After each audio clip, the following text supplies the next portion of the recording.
Greetings all, Vanna here with Aries' weekend message. Aries, happy solstice. The first card coming out for you is emotions are running high. Tonight being not only the summer solstice but the strawberries full moon, it is a very powerful time. We are at the halfway point in the year.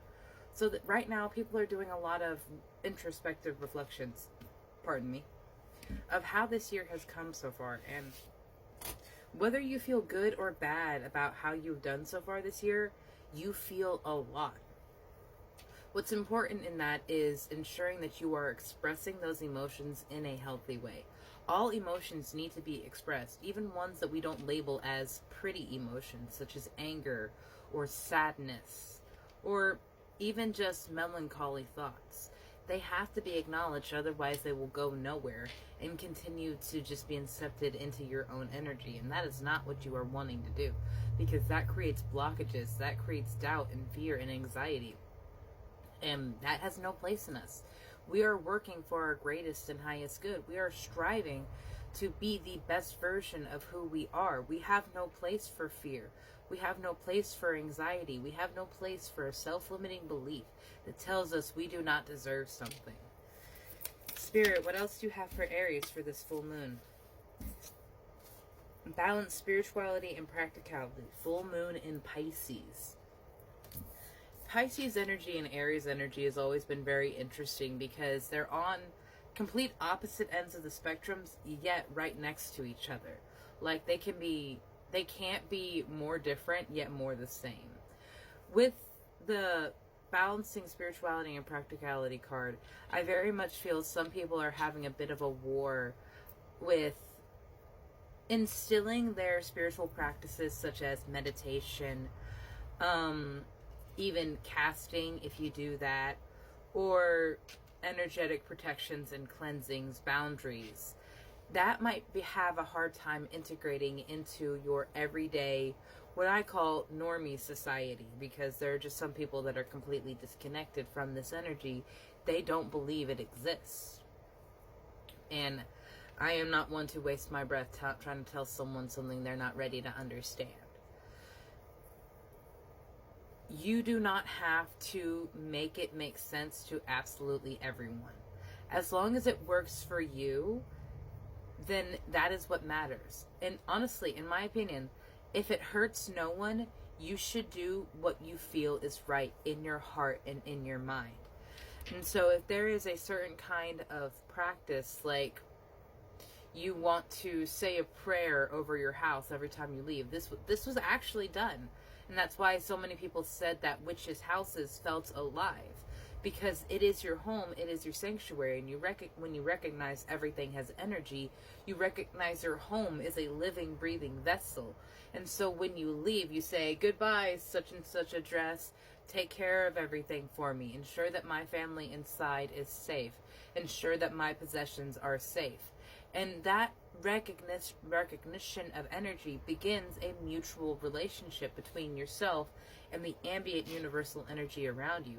There is so many ways to tap into, harness, and realize your spiritual gifts, practices, and potential without having to become this, like, what most people would assume to be like a hippie or a gypsy or like boho priestess. Like, you don't have to become that to have these practices in your life.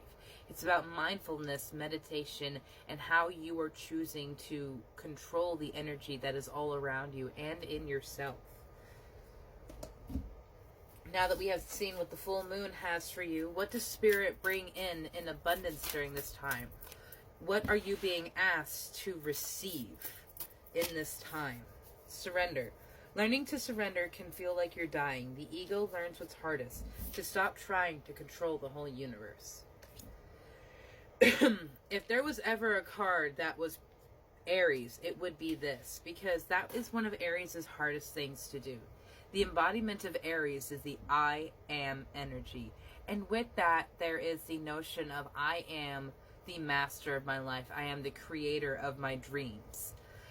That also instills this mindset that you have to be the only one that creates it, the only one that builds it up, and that it has to have your name and signature on it for it to matter.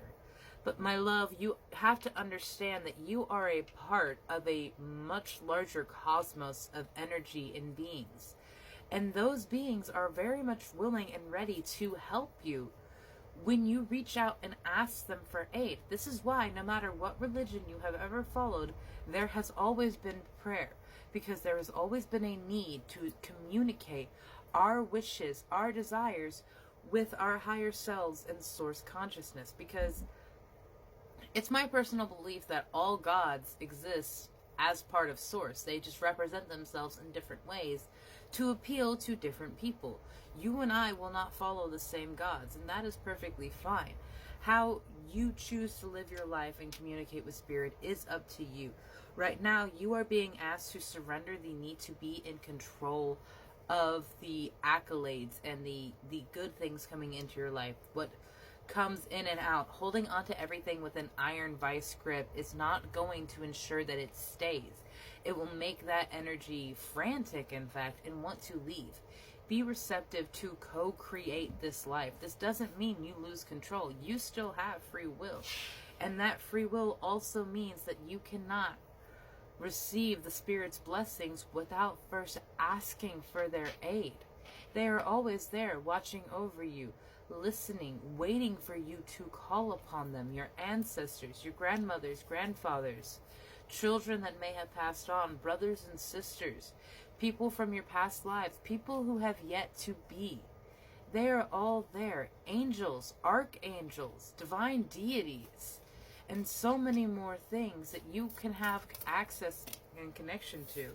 But first, you have to clear this blockage inside of you that makes you think you have to be the one saving yourself. It's not a one-man band. You don't have to be the only one trying to protect yourself.